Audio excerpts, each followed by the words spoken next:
নমস্কার বন্ধুরা, আশা করছি আপনারা ভালো আছেন। আমরাও ভালো আছি। এখন সকালবেলা ঠাকুরমশাই চলে এসেছে শীতলা পুজো করতে। তো সকালবেলায় শীতলা পুজোটা আপনাদের সঙ্গে শেয়ার করলাম। আপনারা দেখুন।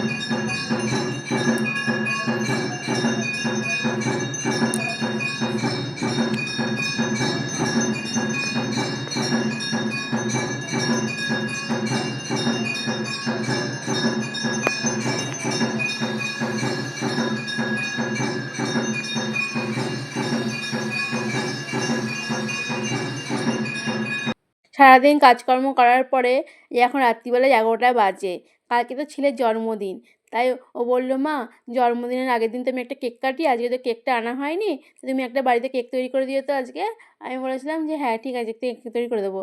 তখন ভাবলাম কি কী দিয়ে করবো, বাড়িতে দেখলাম ওই ময়দা সুজি এসব দিয়ে কেক তৈরি করলাম না, একটা ইউনিক কেক তৈরি করলাম। এটা হচ্ছে অরিও কেক। দেখুন বাড়িতে একটা অরিও ছিল বিস্কুট, সেই বিস্কুটটাকে গুঁড়ো করে তার মধ্যে বাটার আর বেকিং পাউডার দিয়ে দিয়েছিলাম, দিয়ে কেক তৈরি করে ফেলেছি। সামান্য ছোটো করে একটা কেক তৈরি করেছিলাম।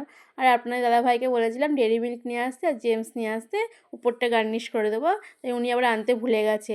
তখন রাত্রি 11টার মতো বাজে। আমি তাহলে কী হবে, মেয়ে তখন বললো কি, মা ব্লিঙ্কিটে অর্ডার করে দেবো। তখন ব্লিঙ্কিটে অর্ডার করে দেওয়া হলো।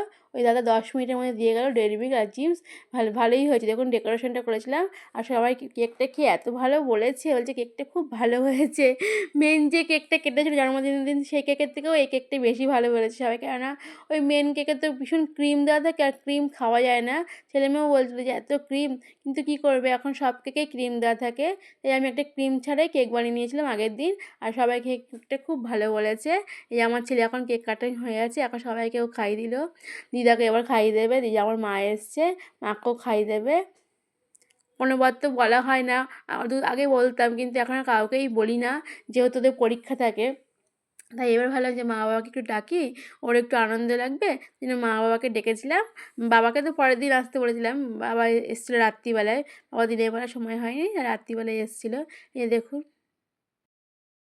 আজকে তো ছেলের জন্মদিন, এই শীতলা মায়ের কাছে ছেলের নামে একটু প্রে করে নিলাম যে আমার ছেলেকে সারা জীবন সুস্থ রেখো, ভালো রেখো, আর ওই জন্য মানুষের মতো মানুষ হয়, আর ওই জন্য সুন্দরভাবে বড় হয়ে ওঠে। এটাই ঠাকুরের কাছে প্রার্থনা করলাম। আর আমি তো যেতে পারবো না, যেহেতু আমার কোমরে একটা সমস্যা, মাকে পুজো দিতে ওখানে গিয়ে তো বসে পুজো দিতে হবে। এদের মধ্যে দাদাভাই গিয়ে পুজোটা দিয়ে আসবে। আর দেখো কলকি ফুল গাছে কত কলকি ফুল হয়েছে। এই যে এইদিকে আমার মা রান্না করছে বন্ধুরা, এই দেখুন এখন ডাল হচ্ছে আর আলু ভাজা হচ্ছে, আর এখানে লাল শাক হয়েছে, আরও অনেক কিছুই হবে। চলুন ঘরে নিয়ে দেখাই, মাছ মাংস হবে, সব দিয়ে রাখা হয়েছে। এই যেখানে চাটনি রাখা রয়েছে, একদম টমেটো খেজুর কিশমিশ কাজু দিয়ে চাটনি। এখানে ভাত হয়ে গেছে, এখানে আছে খাসির মাংস, সব রকম মশলা দিয়ে মাখানো খাসির মাংস হবে। এখানে হবে ভেটকি মাছ, সর্ষে পোস্ত দিয়ে ভেটকি মাছ হবে। আর এখানে হবে মুরগির মাংস কষা। এ জন্মদিনে জমজমাটি মেনু হবে আমার ছেলে। এই না কতটাও কি খাবে, ও তো সেরকম কিছুই খায় না, কোনো রকম খাবে, আবার খেলতে যাবে, খেয়ে দিয়ে আবার বিকালে কেক কাটবে, তখন আপনাদের সঙ্গে দেখা হয় বন্ধুরা। এদিকে তো মার মাংস কষানো হয়ে গেল, মা এখন মাংসটাকে প্রেসারে দিচ্ছে। আর একদিকে হচ্ছে হলো এই কাতলা মাছ ভাজা। ছেলেকে একটু কাতলা মাছ ভাজা ওর বাবা খাওয়াবে, ও তো মাছ খেতে চায় না, কিন্তু ওর বাবা বলছে না আমি আজকে একটু মাছ খাওয়াবো, মাছ তো শুভ, মাছ মুখে দিতে হয়। আর জন্মদিন বিয়ে যে কোনো অনুষ্ঠানেই মাছটা কিন্তু শুভ, মাছ মুখে দিতেই হয়। আর আমি বানিয়ে নিয়েছিলাম পোলাও। আমার ছেলে তো পোলাও খেতে খুব ভালোবাসে, তাই একটু পোলাও না হলে আজকের দিনটা হবে না। যে জন্মদিন স্পেশাল দিন, একটু পোলাও তো করতেই হবে। আর দিদার হাতে মুরগির মাংস, আমার মা মাংসটা না এত সুন্দর করে, দিদার হাতে একটু মুরগির মাংস খেতে চেয়েছিলো, তাই মাংস। দুপুরবেলা তো খাওয়া দাওয়া সবার হয়ে গেছিলো। এবার ছেলে বিকালবেলায় বেরিয়ে গেছিলো কেক আনতে। এই দেখুন কেক নিয়ে চলেও এসেছি, এসে বলছে মা এই দেখো কেক নিয়ে চলে এসেছি। আর জানেন তো, যখন কেক অর্ডার দিতে গেছিলো না, অরিও কেকই অর্ডার দিয়ে এসেছিলো। আমাকে বলেছিলো যে মা আমি অরিও কেক অর্ডার দিয়ে এসেছি, তুমি অরিও কেক বাড়িতে বানিয়ে নাও। আমি বলছি ঠিক আছে, তুই একরকম অরিও কেক অর্ডার দিয়েছিস, আমি একরকম বানাবো, আমার কেকটা অত ভালো হবে না, তোর কেকটাই ভালো হবে, যেহেতু দোকানের আর কেক, এটা কেনা কেক। তাই বলছে ঠিক আছে তুমি তাহলে বানিয়ে দাও। কিন্তু জানেন তো, আমার কেকটাকেই সবাই ভালো বলেছিল, এই কেকটা এত ক্রিম ছিল যে খুব মানে হ্যাঁ, বেশি ক্রিম না খাওয়া যায় না, পেটে গেলেই মানে কি পেটের মধ্যে গুড়গুড় গুড়গুড় করতে থাকে। এই জন্যই আর কিন্তু কী করবে, দোকানের কেক তো সবই ক্রিম দেয়াই থাকে, এই জন্য কোনো উপায় নেই। কিন্তু দেখুন কেকটা দেখতে কি সুন্দর হয়েছিল, আর লেখা আছে দেবস্মিন, আমার ছেলের নাম তো দেবস্মিন। আর কেকটা সত্যি খুব সুন্দর হয়েছিল দেখতে, কিন্তু খেতে ক্রিমের জন্য অতটা ভালো লাগে না, এত ক্রিম ছিল। আর দুপুরবেলা তো স্কুলে গেছিলো, সেই জন্য কোনো রকমভাবে ওকে আশীর্বাদও করা হয়নি। দই মিষ্টি খাওয়ানো হয়েছিল, কিন্তু পায়েসটা হয়নি। পায়েসটা বলেছিলাম বিকালেই করবো, যেহেতু বিকালেই হয়েছিল, এই পায়েসটা বিকালে খাওয়াই ভালো। এই আমার মা এখন আশীর্বাদ করে ফেলছে, সবাই একা একা আশীর্বাদ চলবে, আশীর্বাদ করবো। আর দিদা আর নাতি হাসছে আবার।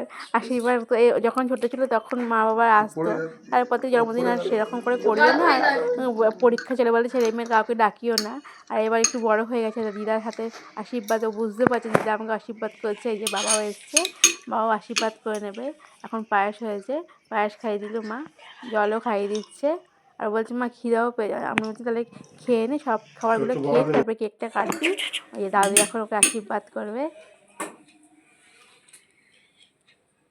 দাদু পায়েসও খাওয়ানো হয়ে গেল, আশীর্বাদ করা আগেই হয়ে গেছে। দাদু তো একটু তাড়াতাড়ি করছিল, ওর বাড়ি ফিরে যেতে হবে, ঠান্ডার দিন তো বাড়ি ফিরতে হবে, এর জন্য বলছে যে আগে আশীর্বাদ যখন করলো তখন আর ভিডিওটা করতে পারিনি, তখন এই পায়েসটা খালো তখনই ভিডিওটা করে নিয়েছি, যে আমি এখন একটা আশীর্বাদ করে নিলাম ধান দুব্য দিয়ে, আর একটুখানি প্রদীপের তাপ মাথায় বুকে দিয়ে দিলাম। আর যা দুষ্টু, যেই বললাম যে ভালো করে চলাফেরা করো আর ভালো করে পড়াশোনাটা করো, আর বড় হতে হবে, মানুষের মতো মানুষ হতে হবে, এটাই বলে দিলাম। আর পায়েসটা দিচ্ছিলাম, খুব খিদাও পেয়েছিলো। বলছি মা পায়েসটা খুব ভালো হয়েছিল, আমার মা রান্না করেছিল। আর খেজুরের গুড় তো তখনও ওঠেনি, বলছে যে গুড় দিয়ে কী করে করলে, গুড়টা এখন পাওয়া যায় না। হ্যাঁ রে, গুড় পাওয়া যায়, গুড় উঠে গেছে, গুড় পাওয়া যাচ্ছে, এখন তো ঠান্ডার দিন, এখন খেজুরের রস খেজুরের গুড় সবই পাওয়া যাবে। নিয়ে তুই একটু করে খেয়ে নে পায়েসটা মিষ্টিটা, তারপরে কেক কাটিংটা করবি। বলছে ঠিক আছে, আমার খিদাও পেয়ে গেছে মা, তাই বললো।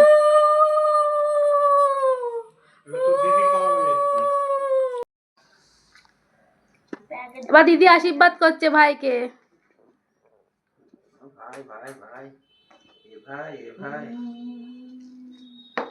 আগে পায়েস খাওয়াতে হয়, হ্যাঁ আগে ভাইকে পায়েসটা খাওয়া, বেশি করে খাই, ওর খিদা পেয়েছে।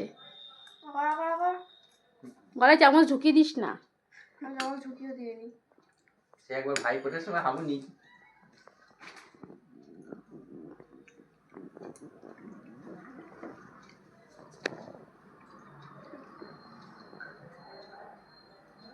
ভাইকে একটু জল খাই দেবা, রস পড়ছে বাবু জামা, এ কি আস্তে আস্তে খা।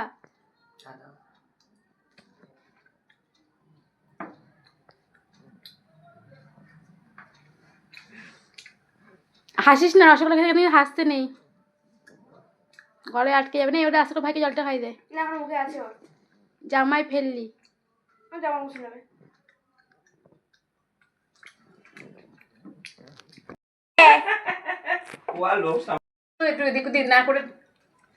এই যে এখানে আমার মা দাঁড়িয়ে আছে, এখানে আমার বাবা দাঁড়িয়ে আছে, এই যে আমার মেয়ে, আর এই যে আমার ছেলে জামা ঠামা পরে এখন কেক কাটবে।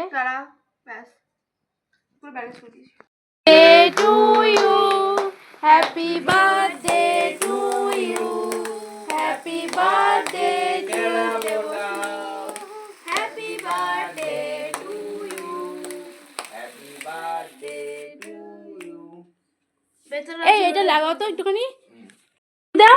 Happy birthday to you Debasmit, happy birthday to you Debasmit, happy birthday to you, happy birthday to you, may God bless you, may God bless you.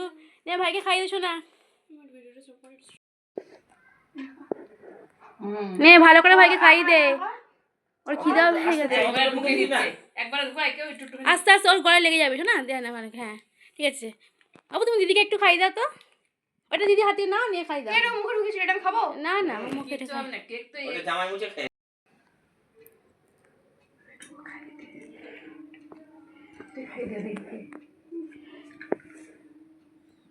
নে এবার দিদাকে একটু খাই দে, দিদা দাঁড়িয়ে আছে, এই যে দাদাকে দে, দাদু চলে গেছে বাইরে।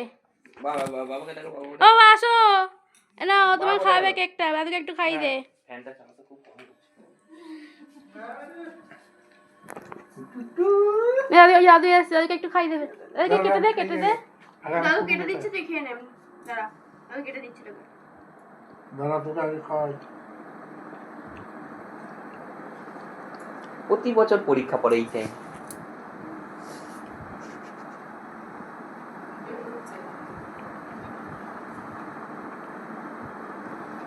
হ্যাঁ দাদিকে খাই দিয়েছে, ব্যাস।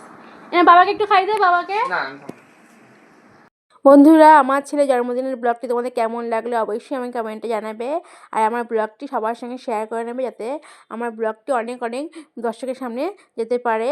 আর আমাকে সাবস্ক্রাইব করে আমার পাশে থেকো বন্ধুরা। তোমরা সকলেই সুস্থ থেকো, আনন্দ থেকো এবং ভালো থেকো বন্ধুরা। এখন তাহলে আমি আসি, টাটা।